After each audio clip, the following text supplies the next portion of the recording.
प्रार्थना करते हैं।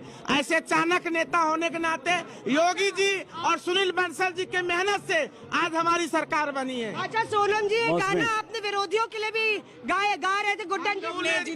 जितने भी हम लोग अपोजिट के लिए, हम उन लोग के लिए गाना गाते सुनो तारा जीता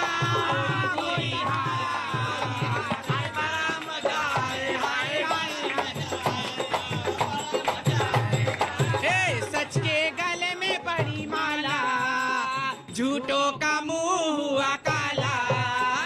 सच के गले में पड़ी माला, झूठों का मुंह हुआ काला। मौसमी, बहुत धन्यवाद। आते हैं दोबारा आपके पास। हमारी संवाददाता मौसमी सिंह लगातार हमारे साथ बनी हुई हैं, लेकिन शाहनवाज जी आप उसके पास आए। एक एक रिएक्शन हम विजय जी और संजय जी से ले लेते हैं। प्रोफेसर संजय जी, ये बहुत अनप्रिडिक्टेबल चुनाव था उत्तर प्रदेश का। सभी लोग, हम विजय जी से भी लगातार पूछते रहे बार बार कि बस आप ये बताइए कि कौन पार्टी जीत रही है या किसको। आपने, सबने, ज़्यादातर विद्वानों ने, विशेषज्ञों ने कहा कि पूर्ण बहुमत तो मिल रहा है, लेकिन किसे मिल रहा है ये नहीं बताया। बीजेपी की जीत का कारण बताइए। मुझे तो बड़ा आश्चर्य हो रहा है, आप उनको विद्वान भी कह रहे हैं और जवाब ऐसा मिल रहा था कि बस बहुमत तो मिल रहा है लेकिन किसे मिल रहा है ये नहीं पता। ये तो बड़े सचमुच ये विद्वान हैं अगर ये कहते हैं बहुमत मिल रहा है लेकिन किसे मिल रहा है ये पता नहीं। लेकिन सईद, मुझे लगता है कि अब लगेगा कि मैं अपनी बात कह रहा हूँ, लेकिन मैं 4 महीने से लगातार इस बात पर टिका रहा कि बीजेपी चुनाव जीत रही है यूपी की। ये ज़रूर है कि कभी कभी लगता था ये जीत क्या 230-40 वाली होगी या 270-80 होगी। मुझे लगता है कि जो अनुमान मैंने लगाया था कि बीजेपी चुनाव नहीं हार सकती, उस वक्त तक हमने कोई अपना सर्वे नहीं किया था, लेकिन पुराने आंकड़े देख रहे थे बीजेपी को कितना नुकसान होता अगर अलग अलग राज्यों में जब वो चुनाव लड़ती है अपनी सरकार बचाने के लिए। उसके आधार पर मुझे लगता था कि बीजेपी 70-80 सीटें उसकी कम हो सकती है, इसके बावजूद चुनाव जीत सकती है, और वही होता हुआ दिख रहा है। सही, ठीक है। विजय जी, क्योंकि ये पूरे चुनाव में आप चुनाव को देखते रहे, विश्लेषण करते रहे, अखिलेश बहुत बढ़िया लड़े, प्रियंका गांधी लड़की हूँ, लड़ सकती हूँ, कांग्रेस पहली बार लगा कि कांग्रेस आक्रामक है या कांग्रेस दिखाई दी फील्ड में। हाँ, मायावती थोड़ा सा शांत ज़रूर थी। अगर हम आपसे पूछें कि 1, 2, 3, 4, 5, 6 कारण अगर आप गिनवाइए बीजेपी की जीत के, तो क्या गिनवाएंगे सर आप? सही साहब, जो आपने जिस तरह से एनालाइज किया वही रिजल्ट आ रहे हैं। आपने कहा कि अखिलेश ने अच्छा काम किया, अखिलेश दिखाई दे रहे हैं कि वो 130 सीटों पर दिखाई दे रहे हैं। प्रियंका जी ने काम किया लेकिन वो नतीजा नहीं आया। बीएसपी का आपने देख ही लिया हाल।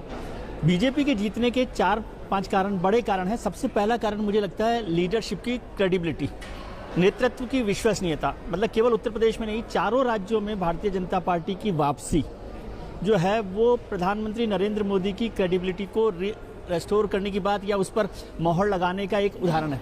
क्योंकि आप देखिए, उत्तराखंड में 3 मुख्यमंत्री बदल गए तब भी वो भारतीय जनता पार्टी जीत गई, और खटीमा में जो हमारे पुष्कर सिंह धामी हैं वो हार गए हैं। मणिपुर में उस तरह का कोई माहौल नहीं था, लेकिन मोदी जी ने उस तरह से उस पर काम किया। तो लीडरशिप की क्रेडिबिलिटी जो है वो सबसे बड़ा इशू था, पहला इशू।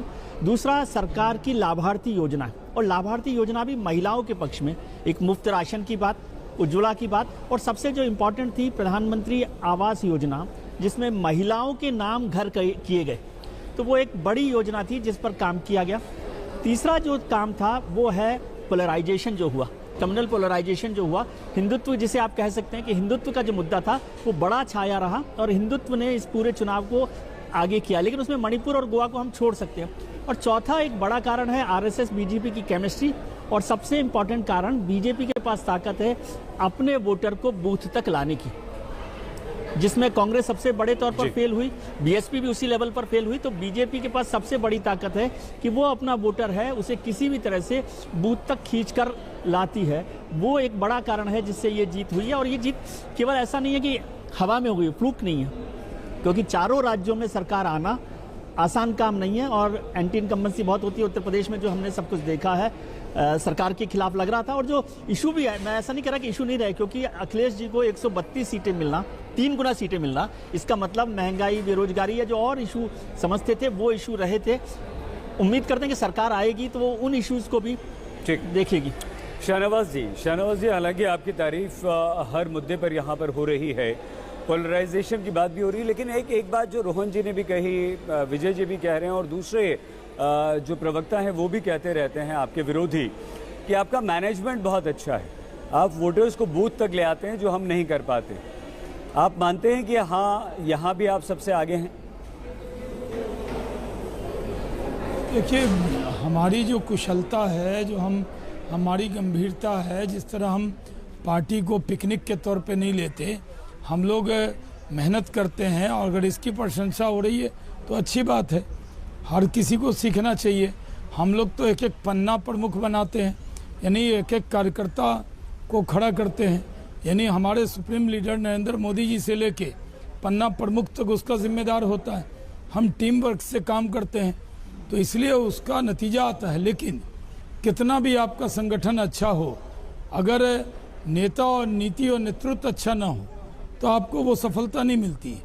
अगर आप यूपी में देखें तो बसपा और कांग्रेस में कांटे का मुकाबला है, 2 और 1 सीट का, तो वो उस पर दोनों बड़ी पार्टी, एक ने प्रधानमंत्री दिया है, एक ने मुख्यमंत्री, कई बार मुख्यमंत्री रही हैं, तो मेहनत तो सब पार्टी ने किया होगा। लेकिन जो विश्वास मोदी जी पर है, जो विश्वास योगी जी ने काम करके किया, जो विश्वास दिखाया आवाम ने, इसलिए हम काम आए हैं। शाहनवाज जी, आपको बीच में रोकना पड़ रहा है, चर्चा हम जारी रखेंगे। रोहन जी आपके पास भी आते हैं, और जब लौट कर आएंगे तो बात यही कि इस बार विपक्ष के पास बहुत सारे मुद्दे थे, भीड़ उमड़ रही थी, ऐसा लग रहा था कि कुछ बदलाव हो सकता है। उसके बावजूद बीजेपी की उत्तर प्रदेश में बड़ी जीत और 4 राज्यों में जीत, इसके क्या मायने? बहुत छोटा सा ब्रेक, देखते रहिए आज।